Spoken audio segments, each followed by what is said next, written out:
अस्सलाम वालेकुम नाज़रीन, आप सियासत डॉट पीके देख रहे हैं। सोहराब बरकत आपसे मुखातिब है।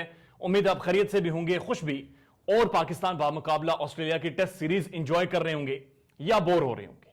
पाकिस्तान और ऑस्ट्रेलिया के मुकाबले जारी हैं, दूसरा टेस्ट मैच जारी है। लेकिन टेस्ट मैच का बेसिक एसेंस क्या है? टेस्ट मैच का जो बुनियादी एसेंस है वो टेस्ट ऑफ स्किल्स है, मेथड है, अप्रोच है, टेक्निक है, स्ट्रेटेजी है, टैक्टिक्स है, रिजिलियंस है, इंड्योरेंस है, मेंटल स्ट्रेंथ है एंड इंपैक्ट है। बदकिस्मत है ये सारी चीजें पाकिस्तान बामुकाबला ऑस्ट्रेलिया के टेस्ट मैचेस में मिसिंग है। ये सारी चीजें नजर नहीं आ रही, जिसके ऊपर दुनिया भर से एक रिएक्शन भी सामने आ रहा है कि पाकिस्तान ने फट्टा विकेट्स बना दी हैं। और उनके ऊपर जो पाकिस्तान क्रिकेट बोर्ड के चेयरमैन है रमीज राजा साहब, उनकी जो वीडियो सामने आई है, उन्होंने इस चीज का एतराफ किया कि हम ऑस्ट्रेलिया की गोद में जाकर नहीं खेलना चाह रहे थे, तेज विकेट्स नहीं बनाना चाह रहे थे, यानी बाउंस वाली पिचें नहीं बनाना चाह रहे थे, ताकि ऑस्ट्रेलिया की जो पेस बैटरी है पाकिस्तानी बैट्समैनों के ऊपर अटैक करे। रमीज राजा का क्या कहना था वो आपके सामने रखेंगे। उसके ऊपर एक रिएक्शन सामने आया है और वो रिएक्शन है वसीम अकरम का, वो भी आपके सामने रखेंगे। साथ मार्क टेलर भी बोले हैं और थोड़ा तल्ख बोले हैं, लेकिन हकायक पर मबनी उन्होंने बात की है। मार्क टेलर 1998 में ऑस्ट्रेलियाई टीम के कप्तान थे जो पाकिस्तान आए थे, और उनकी क़यादत में 1959 के बाद ऑस्ट्रेलियाई टीम पाकिस्तान में टेस्ट सीरीज जीती थी। पैट कमिंस की भी स्टेटमेंट सामने आई है। मोहम्मद हफीज ने तो एक तरह से लथेड़ा है, तगड़ी तनकीद की है, और भारत के टेस्ट क्रिकेट के एक मायानाज बल्लेबाज वसीम जाफर भी इसके ऊपर बोले हैं। ये सब के जो कमेंट्स हैं वो आपके सामने रखेंगे। लेकिन सबसे पहले आपको बताते चलें कि रमीज राजा को जो एक वीडियो पैगाम सामने आया है, उन्होंने बड़ा कैटेगोरिकली कहा है कि जो ड्रॉ टेस्ट मैच है बेसिकली वो टेस्ट क्रिकेट की बेहतरीन एडवर्टीजमेंट नहीं है। मैं इसे इत्तेफाक करता हूं। मैंने सबसे पहले यह बताना चाहता हूं कि पाकिस्तान की जो पिचेस हैं वो रीडू होने की जरूरत है। देखिए, draw test match test cricket की कभी भी अच्छी एडवर्टाइजिंग नहीं होती है, एंड आई टोटली अंडरस्टैंड। इसलिए कि 5 दिन में रिजल्ट जो है आजकल मिलना चाहिए और 90% मिलता है। बट 2-3 चीज़ें आपके जहन में दोबारा से मैं डालना चाहता हूँ। सबसे पहले तो ये कि जैसे ही मैं आया था तो सबसे जो हेडलाइंस लगी थी मेरे आने के बाद वो मेरे कमेंट्स के ऊपर थी कि पिचेस जो हैं पाकिस्तान में ये रीडू होने की जरूरत है और मैसिवली रीडू करना है। पिच अब जो मॉडर्न टेक्निक्स हैं उनमें बाकायदा सॉइल साइंटिस्ट इन्वॉल्व होते हैं और बाकायदा पिचेस के ऊपर रिसर्च की जाती है। एक एकेडमिया बैठती है, एक थिंक टैंक बैठता है, और उसके बाद पिचेस बनाई जाती हैं, डिजाइन की जाती हैं। माजी में कुछ हिस्टोरियंस तनकीद करते रहे कि पाकिस्तान में जो पिचेस बनाने वाले लोग हैं, जो क्यूरेटर्स हैं, उनमें बहुत सारे माली शामिल थे। इस वजह से पिचेस की क्वालिटी बहुत गिरी है। कोई भी पिच बनाने में 5 से 6 महीने लगते हैं, और जब सितंबर का ये जो सीजन है पाकिस्तान का, अब ये क्रिकेट का खत्म होगा, तो उसके बाद हमने ऑस्ट्रेलिया से सॉइल मंगवाई है, और पाकिस्तान के अंदर जो हमारे पास सॉइल मौजूद है उसके ऊपर भी खातिर खा रिसर्च हुई है। लिहाजा हम मैसिव पैमाने पर पाकिस्तान भर में नई पिचेस बनाएंगे, रीडू करेंगे पिचेस को। उसके बाद उनका कहना था कि याद रखें कि हम तेज पिचेस बनाकर ऑस्ट्रेलिया की गोद में नहीं खेलना चाहते थे, हमने अपनी ताकत पर खेलना था, और हमारी ताकत यह थी कि फटा पिचें बना दें। और उन पर हमने देखा है कि तकरीबन 1100 से ज्यादा स्कोर बने पहले टेस्ट मैच में, 14 विकेट्स गिरी हैं, और बड़ा एविडेंट था पहले दिन से ही कि इस टेस्ट मैच का रिजल्ट नहीं निकलेगा। दूसरा टेस्ट मैच इस वक्त जारी है, लेकिन हमने देखा कि उसमें भी ऑस्ट्रेलिया ने 500 प्लस रन कर दिए बड़ी आसानी के साथ, और बॉलर्स के लिए कोई टर्न या स्विंग बहरहाल नहीं देखा गया। उसके बाद रमीज राजा कहते हैं कि जब हमारा पहला टेस्ट मैच था तो हमारे पास जो रिसोर्स था लिमिटेड था। हमारी पेस बैटरी फहीम अशरफ हो गई, हसन अली है, वो इंजर्ड हो गए थे, और साथ साथ अब्दुल्ला शफीक खेल रहे थे, तो लिहाजा एक टेस्ट केस था। सोचने की बात और समझने की बात यह है कि अभी बहुत क्रिकेट बाकी है, और हम सिर्फ for the heck of it एक तेज पिच या एक बाउंसी पिच बना के ऑस्ट्रेलिया के गोद में खेलना नहीं चाहते।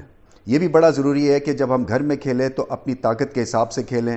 फिर हमारे लिमिटेड रिसोर्सेज हो गए थे अनफॉर्चुनेटली, इसलिए कि हमारा जो ओपनिंग बॉल पेयर था वो डिस्टर्ब हो गया, क्योंकि हसन अली फ़हीम दोनों अनफिट हो गए थे। इसी तरह से ब्रांड न्यू ओपनिंग पेयर था हमारे पास, और अब्दुल्ला शफीक ने 2-3 ही मैच खेले थे। उनकी फॉर्म जो थी उसके ऊपर थोड़ी सी एक वरीसम निगाह थी सबकी कि क्या इतने बड़े बॉलिंग अटैक के खिलाफ वो खड़े हो सकेंगे या नहीं। जो हमारी टीम है वो बेसिकली ऑस्ट्रेलिया को किस तरह से फेस करती है। उसके बाद उन्होंने कहा कि हम एक अंडररेटेड साइड के साथ ऑस्ट्रेलिया के सामने जा रहे थे, और ऑस्ट्रेलिया अपनी फुल बैटरी के साथ, अपनी फुल पावर के साथ पाकिस्तान आया था। इतनी जल्दी हम एक्सपेरिमेंटल स्टेज पर नहीं जाना चाहते थे। पिचेस कोई जादू की छड़ी नहीं होती कि रातों रात आप इसके ऊपर ग्रास उगा देंगे, इसके ऊपर घास उगाएगी और उसके बाद आप खेलना शुरू कर देंगे। हमने एहतियात के साथ स्ट्रेटेजी बनानी है। लो बाउंस पिचेस होनी चाहिए पाकिस्तान में। उनका यह कहना था कि जब भी ऑस्ट्रेलिया है, ताकि एक ऑस्ट्रेलिया की जो बॉलिंग है वो बाउंस का फायदा ना उठा सके। इसके ऊपर वसीम अकरम की शदीद उन्होंने तनकीद भी की है और उनका रिएक्शन सामने आया है। वसीम अकरम का कहना है कि हमारे दौर में कैप्टन डिसाइड करते थे कि उन्हें किस तरह की पिचेस चाहिए और उसके बाद बाकायदा वो टीम मैनेजमेंट से मशवरा करके वैसी पिचेस बनवाते थे। लेकिन ऐसा कभी नहीं हुआ कि क्रिकेट बोर्ड का चेयरमैन आकर हमें मशवरा दे कि कैसी पिचेस होनी चाहिए या ऐसी पिचेस नहीं होनी चाहिए। मैंने पहला टेस्ट मैच जो ऑस्ट्रेलिया बामुकाबला पाकिस्तान का 24 सालों के बाद एक तारीखी सीरीज थी, वो सिर्फ 3 मिनट देखा और 2 बॉल्स के बाद ही मुझे अंदाजा हो गया था कि ये मैच बिल्कुल ड्रॉ हो जाएगा। ये जो 2 टेस्ट जो मैंने तो देखने की कोशिश की थी, पहला कोई 3 minute, but I couldn't. I think as ex cricketer, ex fast bowler, पहले 2 गेंदों के बाद मुझे पता लग गया था कि it will be a draw. And अब पाकिस्तान पे प्रेशर है, वो भी 500 पे 7 है मेरा ख्याल है, और उनके अभी डिक्लेयर भी नहीं किया। उन्होंने कहा कि जब भी पाकिस्तान में वेस्ट इंडीज आती थी तब हम भी स्लो पिचेस बनवाते थे, लेकिन स्लो पिचेस बनवाने का कोई तरीका होता है। कहीं ना कहीं ऐसी पिचेस बनाई जाती हैं कि वहां पिचेस स्लो हों, लेकिन स्पिनर्स के लिए टर्निंग पिचेस होनी चाहिए ताकि रिजल्ट कम से कम निकले। ये तरीका होता है पिचेस बनाने का। You see, हमने भी वेस्ट इंडीज जब आती थी, इवन इमरान भाई जब कप्तान थे, स्लो विकेटें बनवाई हैं। हमने एक तरीका होता है स्लो विकेट बनाने का। अगर आपने स्लो बनानी है टेक्निकलिटी के लिहाज से, आप पिच का सेंटर कम रोल करते हो और जो आपकी जो आगे की फ्रंट फुट की है वहां पे आप थोड़ा सा ड्राई छोड़ते हो ताकि बॉल पहले दिन से, अगर आपने स्लो बनानी है तो टर्नर तो बना दो ना कम से कम, ताकि रिजल्ट ओरिएंटेड हो। I hope they learn from it, whoever is preparing these wickets. It is quite boring to be honest. Mark Taylor ने चैनल 9 को इंटरव्यू दिया है और उनका क्या कहना था वो आपके सामने रखते थे।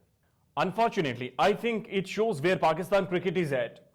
They have got some very good cricketers at the moment, and I would love to see their establishment be a little more adventurous with what they are telling them. उनका ये कहना है कि बेसिकली बड़े अच्छे क्रिकेटर्स हैं पाकिस्तान के पास, लेकिन ये शो करता है कि जो पाकिस्तानी टीम की एस्टेब्लिशमेंट है, जो मैनेजमेंट है, वो क्या सोच रही है अपने प्लेयर्स को लेकर, और वो किसी भी तरह के एडवेंचर को तैयार नहीं है, किसी भी तरह की एक फेयर प्ले, एक फेयर कंपटीशन के लिए तैयार नहीं है, और उन्होंने ऐसी पिचेस बना दी है कि जिनका कोई रिजल्ट नहीं निकलेगा। उसके बाद मार्क टेलर ने कहना था कि मोर और लेस पाकिस्तान क्रिकेट बोर्ड के चेयरमैन ये कहना चाह रहे हैं कि आपने सीरीज लूज नहीं करनी। साथ साथ उनका यह भी कहना था कि पाकिस्तान की पिचेस कभी भी मुकम्मल तौर पर ग्रीन पिचेस नहीं रही या ग्रीन टॉप नहीं रहा, लेकिन कुछ ना कुछ वहां पर ग्रीनरी होनी चाहिए थी, घास होनी चाहिए थी, ताकि वो बॉलर्स को हेल्प आउट करती। और पाकिस्तान के पास एक बड़ी तगड़ी और एक अच्छी बैटिंग लाइनअप है, लिहाजा उन्हें अपनी बैटिंग पर यकीन करना चाहिए था। साथ साथ उन्होंने ये भी कहा कि मैं होपफुल हूं कि आने वाले टाइम में एक बड़ी अच्छी सीरीज होगी, और रमीज राजा ने भी यही कहा कि क्रिकेट अभी बाकी है, अभी बहुत लंबी गेम्स होनी है, लिहाजा अभी से ही गन्स निकालकर टीम के ऊपर फायर नहीं करना चाहिए, या टीम्स के ऊपर तनकीद के जो फायर्स हैं, तनकीद के जो निश्तर हैं, वो नहीं बरसाने चाहिए, थोड़ा सा इंतजार करना चाहिए। इसके ऊपर पैट कमिंस की एक डिप्लोमेटिक स्टेटमेंट सामने आई है, और जो ऑस्ट्रेलिया टीम के कप्तान भी हैं उन्होंने बड़ा कैटेगोरिकली कहा कि पिच डेड थी या नहीं थी, इसके ऊपर इसका जो फैसला है वो हम शायकीन क्रिकेट और कमेंटेटर्स के ऊपर छोड़ देते हैं कि वो इस बारे में क्या समझते हैं कि ये जो पिच है ये डेड विकेट थी, बैटिंग फेवर थी, या किस तरह की विकेट थी। ये बड़ा एक डिप्लोमेटिक आंसर है। और बाद में बहरहाल उन्होंने एक जगह पर यह भी कहा अपनी स्टेटमेंट के में कि पाकिस्तान में आकर इतने अरसे बाद खेलना और ऐसी विकेट पर मैच ड्रॉ करना बहरहाल ऑस्ट्रेलिया के लिए बुरा नहीं था। उसके बाद वसीम जाफर बोले हैं, और ये भारत के एक बड़े जबरदस्त ओपनर है, इन्होंने ट्वीट किया है, वो आप देखिए स्क्रीन पे। वसीम जाफर लिखते हैं, I find it amusing when test matches get over inside 4 days, yet teams lose world test cricket points for overrate.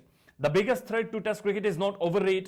Test rarely go to the 5 days anyway nowadays. The biggest threat to the test cricket are dead pitches. Dead pitches is equal to dead game. Pakistan versus Australia उन्होंने tag किया, उन्होंने कहा dead pitches is equal to dead game, यानी boring games हो जाती हैं। और साथ साथ उन्होंने कहा कि ओवर रेट्स मसला नहीं है, और बहुत सारे हमने टेस्ट मैचेस देखे जो 4 दिनों में खत्म हो जाते हैं, और भारत इस वक्त श्रीलंका के साथ एक सीरीज खेल रहा है, और वहां पर हमने देखा कि एक एक दिन में 30-30 विकेट्स गिरी हैं। उनका यह कहना है कि पाकिस्तान और ऑस्ट्रेलिया की जो सीरीज है वो डेड पिच पर खेली जा रही है, कि जहां पर बैट्समैन रन्स की अंबार लगाए जा रहे, और 2-4 विकेट्स भी एक दिन में गिरना बहुत बड़ी बात समझी जा रही है। मोहम्मद हफीज बोले हैं और बहुत तल्ख बोले हैं, उनके ट्वीट्स आपके सामने रख देते हैं। मोहम्मद हफीज का पहले टेस्ट मैच के ऊपर कहना था, slow and dead pitch above all, low intent so far, fading out chances of the result in this historic test match. One team has to play very poorly to give a result in this test match. Result oriented cricket is the future of the test cricket, not dead drawn games. तनकीद की है, कहा है कि dead wicket बनाकर match को draw करना आज के दौर की स्ट्रेटेजी नहीं है, लोगों का इंटरेस्ट नहीं है, लिहाजा मैच के रिजल्ट्स आने चाहिए, कंक्लूड होना चाहिए मैच. उसके बाद इन्होंने एक बड़ा इंटरेस्टिंग ट्वीट किया है और ये कहते हैं, बाय हुक और by crook cricket Australia having aggressive mindset to win the matches and this historic series, but on the other side I do not know. इनका ये कहना है कि ऑस्ट्रेलिया का एक बड़ा अग्रेसिव माइंडसेट है और बड़ी तेजी से वो क्रिकेट खेल रहे हैं. हमने देखा है कि उन्होंने बड़ी तेजी के साथ रन्स बनाए और उसके बाद अग्रेसिव माइंडसेट के साथ कैप्टेंसी की है पैट कमिंस ने और वो एक हिस्टोरिक सीरीज जीतना चाह रहे. दूसरी साइड पर उन्होंने लिखा है, आई डोंट नो, मुझे नहीं पता कि पाकिस्तानी टीम का एक एग्रेसिव माइंडसेट क्यों नहीं है, पाकिस्तान उस तरह से कॉन्फिडेंट क्यों नहीं दिख रही.